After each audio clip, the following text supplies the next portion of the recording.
Welcome to UX Research Geeks, where we geek out with researchers from all around the world on topics they are passionate about. I'm your host, Tina Vitkova, a researcher and a strategist, and this podcast is brought to you by UX Tweak, an all-in-one UX research tool. This is the 43rd episode of UXR Geeks, and you are listening to me talking to Zsuzsa, a freelance UX researcher. If you would be looking for a UXR superstar coming from the Central European area, it would be definitely Zsuzsa. And by this, I don't want to diminish her professionality, but she's definitely somebody with a great experience, starting in programming, then transferring to UX design, then starting to focus on the biggest passion, which is UXR research. And she's a great speaker who has a lot important things to say. Like in this episode, Zsuzsa is advocating for using surveys very wisely or not using them at all if possible, because she thinks there are many other important methods and methodologies how we can really get close to users and their needs. Tune in and learn, because there's so much to be learned about. And I'm happy that we have a Central European superstar in the podcast. Oh my God. But for the people who might not know you, who are you? What are you doing? So we have a little bit of context. So I'm Zsuzsa Kovács. I'm working as a UX researcher for a long time now, but I did almost everything in IT so far in my career. I have a background in an MA in computer science. I studied programming. So I started off as a developer, but pretty fast I realized that's not something I want to do in the long term. And I switched over to UX design. I had a pretty cool employer who actually supported it totally. And then to learn more, I even moved to the German center of the company. Actually, it was SAP. And I studied UX design there and became a UX designer. And then when I came back to Hungary, I joined Prezi, and I spent the last almost 10 years there of my career. And in the last 1 year, I work as a freelance UX researcher. And at Prezi, I was the manager of the UX research team for a while. I also tried out myself as a product manager. So I actually really tried many different roles in product development. But research is where my passion is, let's say. Mm-hmm. Where does this passion come from? I really think good products can only be built if you talk to the people who are going to use it or who are using it. So I really think that good products or valuable products are ones that are solving a real problem, something that people have every day. And it solves it in a way that is familiar for them and that is easy to use and easy to understand. And I think to reach that, first of all, you need to understand the problem. So that's where discovery research comes in. And then you need to validate your ideas, because you can be the smartest people, but if you're looking at something for a long time, you won't see the problems and the biases after a while, or the issues with it. So you need to show it to people. So my passion is, I totally love usability testing. That was actually the first professional training that I got in research or in UX design.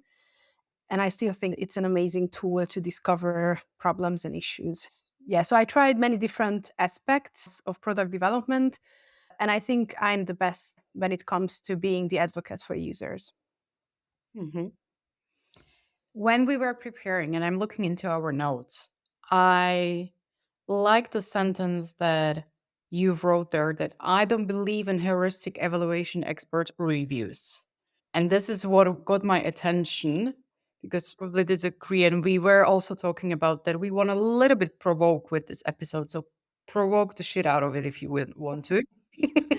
Good, good. If you have a new product or you have a product that no user have ever seen before, or it has not been tested, it has not been researched, you most probably can get a lot of value out of an expert review if it's done by really experienced UX researchers. I don't, that if we look at a product, we cannot see the problems with it.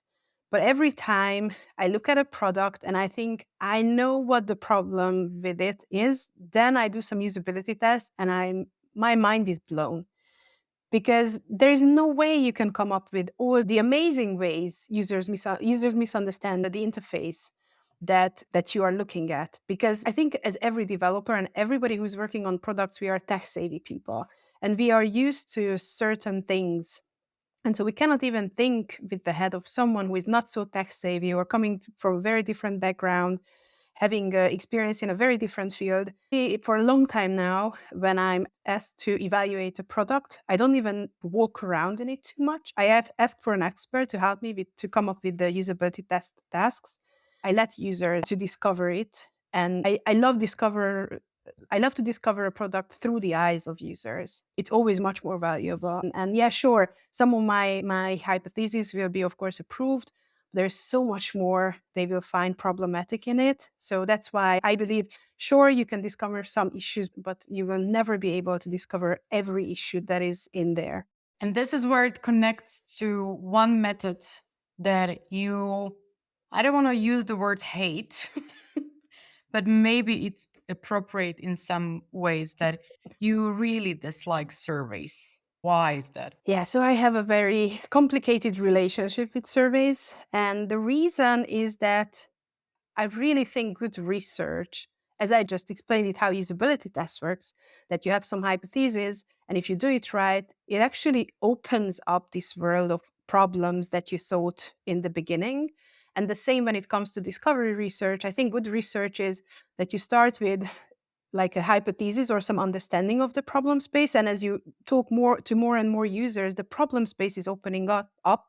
And if you have users or you have the right questions in your interviews, for example, and you can get people who tell you stories, suddenly you realize that it's a much bigger problem area or problem space than you ever imagined. And this is what surveys will never do. Because survey in itself, by design, are a very leading way of doing research. Because you not only define the questions, you also define the answers. And so this actually blocks it from really being able to realize what else is also part of this area that you try to understand. One of my favorite researchers in the area, who is not known by so many people, but she's my heroine because she always talks about, and in a very provocative way as well, about like the bad methods. And she's Erica Hall. And she even created a very small leaflet a few years ago, which is about why surveys are bad, why we shouldn't do surveys. And she's calling this method, and I really love the way she described, she's calling it an attractive nuisance. And this term is coming from law, and it means they call an attractive nuisance something that seems very good to do, but it's very dangerous. So her example was a pool, for a kid.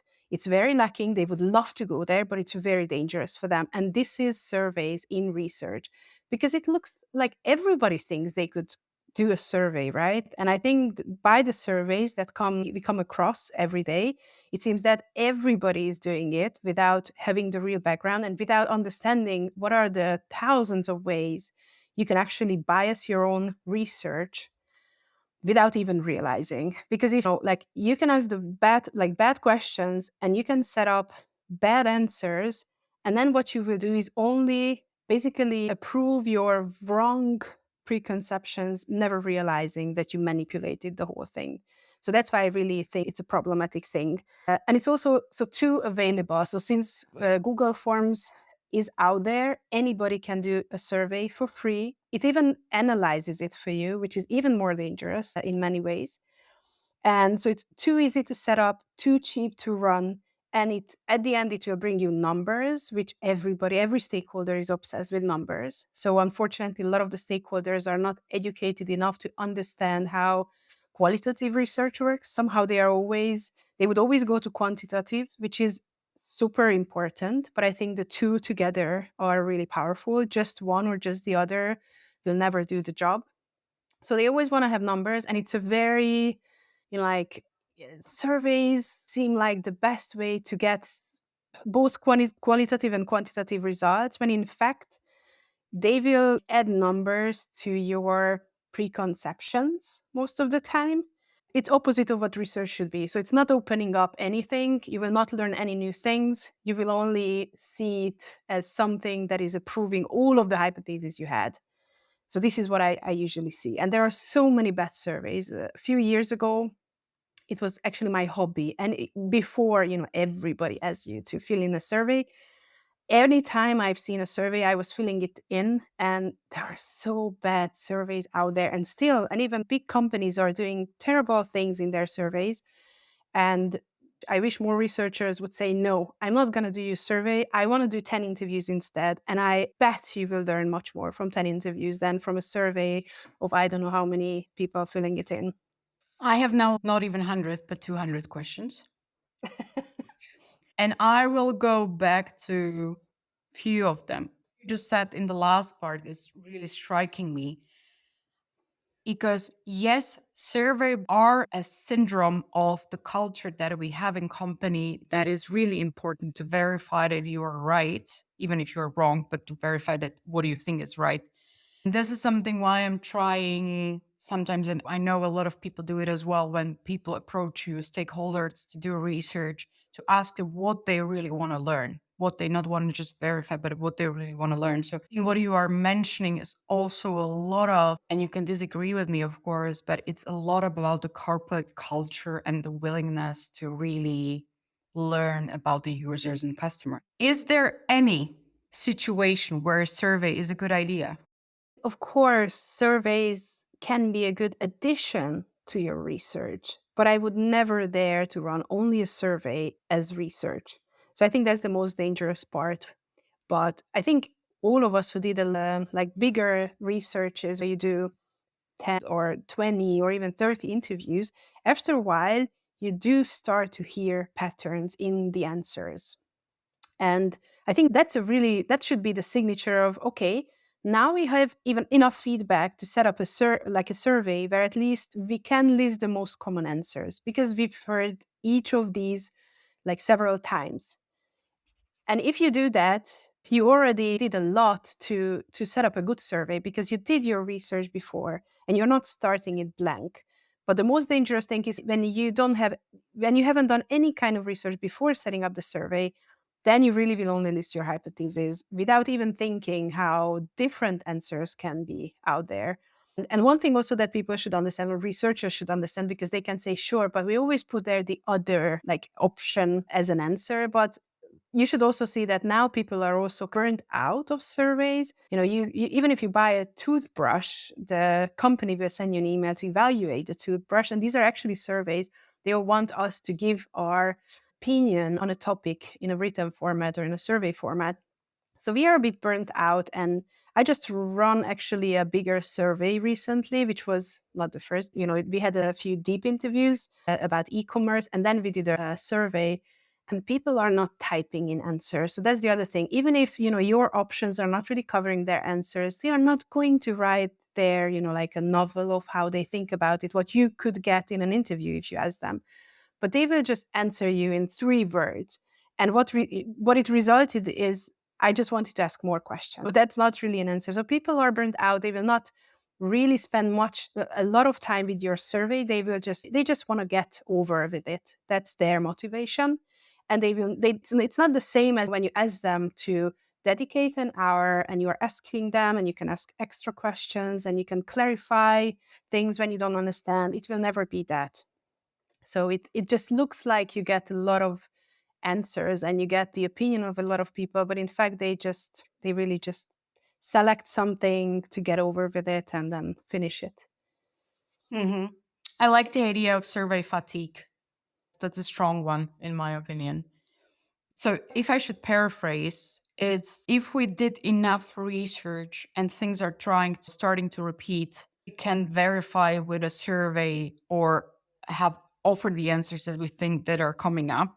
I'm wondering if starting something with a survey and then continuing, of course, not just relying on the survey, would be, in your opinion, a good idea? I would never start with a survey. I think at least an ethnography should be done before, so you have a better understanding of the context. Except you are researching the area for, I don't know, long years, then sure, you have a basic understanding. But if the area is totally new, if the domain is totally new, I think it's very dangerous to start with a survey. But if you do an ethnography there, at least you come see other people's perspectives. And I think you already can step back and say, Yeah, maybe I can't come up with all the answer options to this question. And maybe you decide to make it an open question because, that again opens up a little bit. You don't bias the whole survey that much. But as I said, people will not write down in detail what they think about the question. If it's not mandatory, they will step it over and not type because I think most of the time they are also are filling in surveys on a mobile phone. But yeah, at least an ethnography. Do at least an ethnography. But I think the good order is you do some interviews. And what a survey can add to that is that maybe you met three people who said one thing and just two who said the other. But when you do a survey with the same answers, it might turn up that the two were actually the representing the majority of answers. It was, just in your way of finding interview participants, it happened a different way. So now this big research that I just did, and we did deep interviews and surveys. Again, unfortunately, it proved my bad feelings about surveys because we didn't learn anything from the surveys. But it was amazing to see that we like 10 deep interviews, or I don't know, 14 maybe in total. And then we had a few hundred answers in the survey. And it basically only approved what we learned from the interviews, but it's so much more colorful, everything that we learned through these interviews, that I always would go for interviews instead. You were mentioning also that people are not filling it out. I have a little bit different experience when we are paying good money to the people for filling it out through, for example, a recruitment agency or a platform. But I would say, I am a little bit scared of dangers that might come with the written text. Do you see any dangers there? Sure. There are even these drawings of, I just seen one recently that this is what is in your, or what you believe about this topic. This is what you can actually frame, and this is what the other person understands from it. And I think in a written format, it's even worse because, of course, they try to express themselves in the minimum amount of words because nobody likes typing, especially not on a mobile device. So yeah, I think one issue is that you might misunderstand each other and there's no way to recover from that. They might misunderstand your question. You might not fully understand what they wrote as an answer. And there's no way to ask back. There's no way to give context. So I think this missing context is one of the most painful part of surveys, is that you have one chance to shoot your question the best way, and they have one chance to write it down in a way that they hope you will understand, but they will not talk about the fine grained things that might also be interesting from your research point of view. So I think, yeah, written format is always problematic. I think it's easier to misunderstand than when you talk to somebody. I can't really cite the quota study. We are not really wired for written communication. And in chatting forums, we sometimes get into small fights because we don't understand each other. We don't have the intonation. And there are these hilarious videos of two friends talking to each other, and one is getting super pissed off when the other one is like super chilled. This is a situation that happened to anybody of us. Now switching to the stakeholders, because I think everybody struggles. And I can tell you just five situations out of nothing where I was like, please don't do this survey, or let me just look at a survey that I damage control in its worst scenario, or looking over a survey product manager and friend of mine did, and he was super excited because it was fast, but then I was like crying over the analysis and telling him this is an indication. And some of the things landed well where he understood, Mhm. like, oh, okay, that's why you were telling me it's not a good idea to ask it like this and to rely on the results. And I always say interviews are the art of conversation, surveys are science. So it's really hard to explain the science. Tell us, how do you deal with this? Because I think everybody will be happy for some recommendation and advices. I think what you just mentioned is key. When you said that when some of your friends or people you know set up a survey and then you explain them, why that is a bad question. And I think we should do that before someone shoots the survey out. And so what I think very few people are doing, because everybody feels so confident about surveying because it seems so easy, it's just a question and some answers and that's it. So what we should do more often is get the survey reviewed by someone else, by another researcher, Or if it's done by marketing, they should ask researchers to look at it and tell them what they think about it. But you mentioned stakeholders, and what I feel is that many of the stakeholders who are now running big companies are actually, they started their career when UX research was not really so widely available. So they grew up with marketing research methods. And that's why they always, when they request for research, in their mind, most of the time, they think of surveys and focus groups. That's Mhm. their way of thinking about research. So I think when a stakeholder is asking for a survey, maybe you should ask back what you just mentioned earlier. What do you want to learn from this research? And then maybe explain them why the same goal can be better achieved with another method, with running a few interviews, with running, also instead of focus groups, running a few interviews, or do I don't know, maybe a diary study, which is, I think, an amazing method and is very rarely used, although it can be amazing. So I think we need to educate our stakeholders, and we need to make them better understand what are, I don't say surveys are never good. There are good applications of them, but a big research should never only rely on surveys. So that's one thing that came into my mind. And the other thing is that why stakeholders also love surveys is because they love numbers. Somehow, I think in their head, so they all think that if 100 survey answers can tell more than one interview, which in fact I think it's not true, because the one interview can be really like, well, yeah, what they are missing in this, that one person is not a unique like snowflake on earth who thinks totally differently than everybody else. That one person is most probably representing a lot of other people, but they have the chance to better express how they feel about this area or this topic that you're researching. So anytime when I'm requested to do a research and a stakeholder asks me like, are you sure 10 interviews will be enough? Will it be representative? Then I always, ask back like, do you think I have the superpower to find 10 people on this planet who think totally differently than everybody else? And that usually eases them up and they realize, yeah, that's right. Yeah, probably you can't. If you find the right people, if you don't, you do always interviews with your friends, but you really just find the people from the domain who are good representatives of the topic, then I think, and you explain that to your stakeholders, maybe they can overcome that. And even if they want numbers, because I don't say numbers, as I said, it can actually put the priorities in a different place where you thought they are. That's something that surveys can help you. If a stakeholder asks you to do a survey, you only should like somehow make a deal so that you can do a few interviews before you run the survey. And I think the two together will be much more than just one or the other. But if you can do only one, I always vote for the interviews. Mhm. One of the arguments that comes from stakeholders is that a survey is fast and interviews take time. Is there any kind of reaction you are using in case like, oh, but this is slow? I think people who think surveys are fast are the ones who never analyze the survey. Because if you did with 300 response where you have at least 5 open questions, I think they would disagree. I think analyzing a survey can eat up so much time, and it's not the most delightful thing, especially if you do it right and you do the data cleaning and you don't rely on the terrible pie charts that Google form generated for you, and you really look into the data. It's not fast. It's not fast. But yeah, I also understand that stakeholders they want to do decisions immediately, but of course they're not sure about that, so they want to back it up with research. But it's like it doesn't work that way.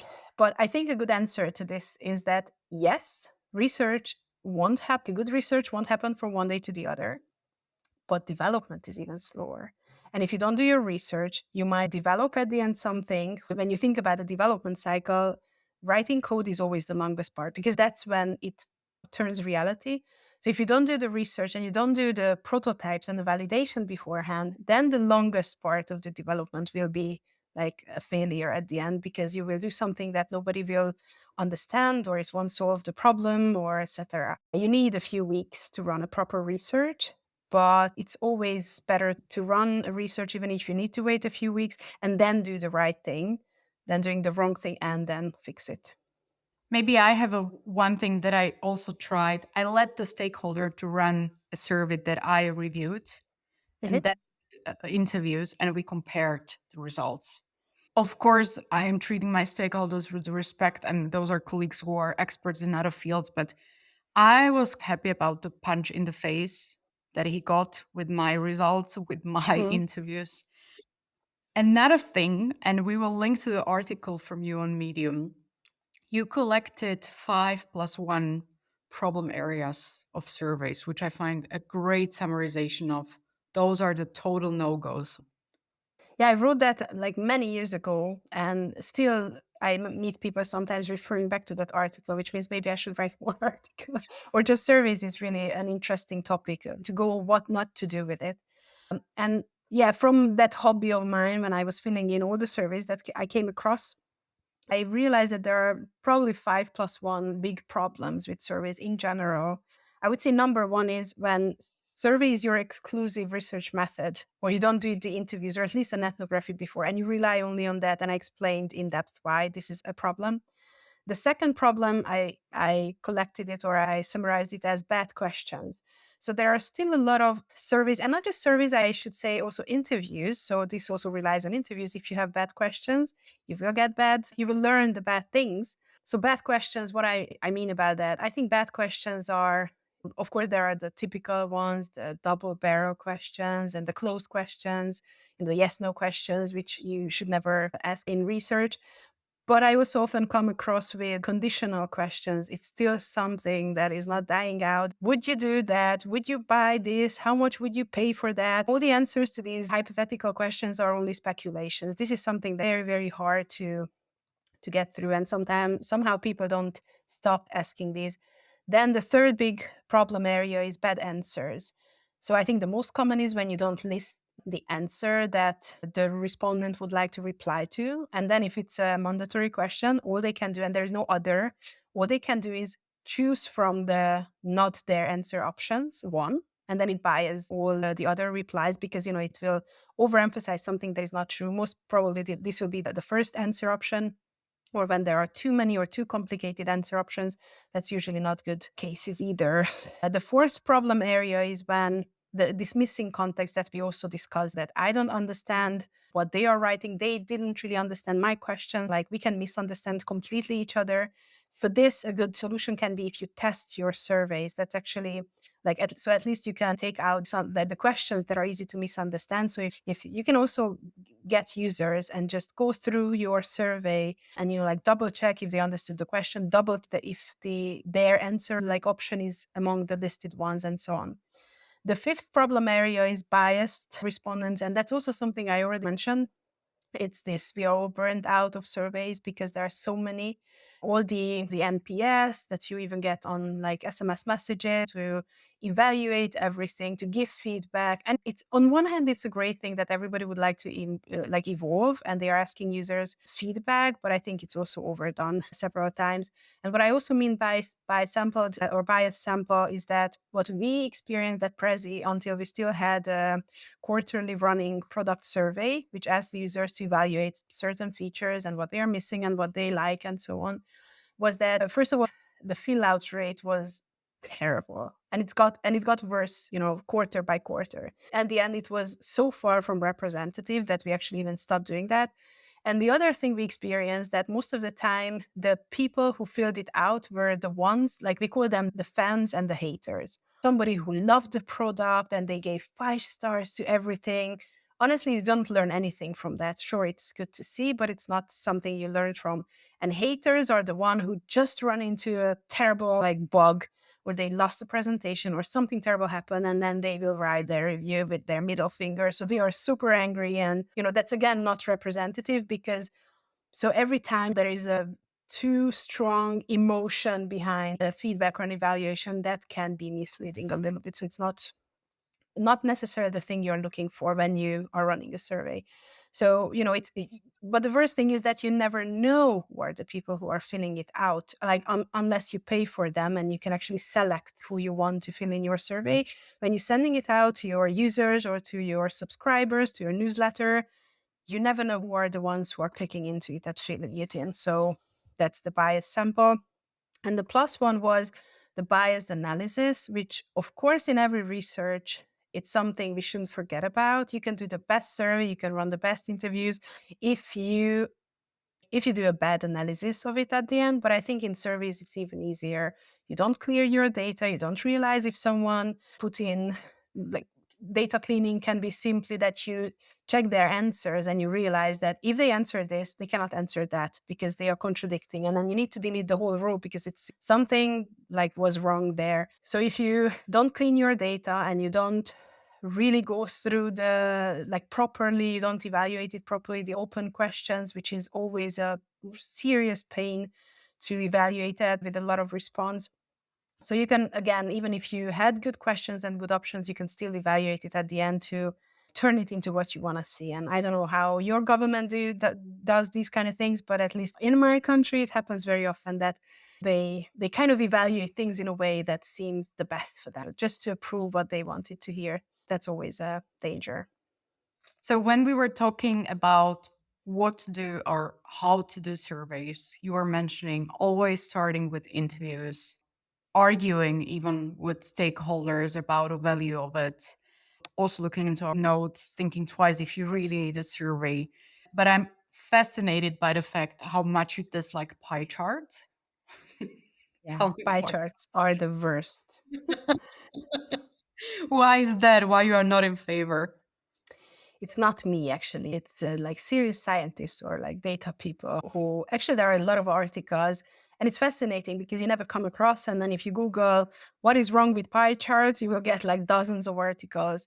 I think my favorite, the only proper pie chart is when, you have a pie and one part is missing and it says pie eaten, pie not eaten. That's the only proper pie chart. So the problem with it is that the biggest problem is that it's really hard to read that. So the same information provided in a pie chart versus a bar chart, you cannot compare the different sections of it. And it can be really misleading. And I think many times people actually use that. If you kind of want to manipulate with these kind of things, pie charts will be your friend. Because if you put two pie charts next to each other, you can't, your brain cannot really understand and compare the different sizes. If you have a bar chart, it's simple. This is it's much higher, but in a pie chart, it's very hard to understand. And it's also lacking a lot of information that should be there. So don't use pie charts. Always go with bar charts. I know they are not so sexy. And yet it doesn't make it better if it's a donut. They're that's the same family. Forget about it. Go with bar charts, even if they are boring, but they communicate much better the things that you want to communicate. I have to admit, I didn't know the thing about pie charts, so thank you for saying that. But also, thank you for sharing all the 5+ no goes because that's very big of a value. Is there something that you didn't have a chance to tell us?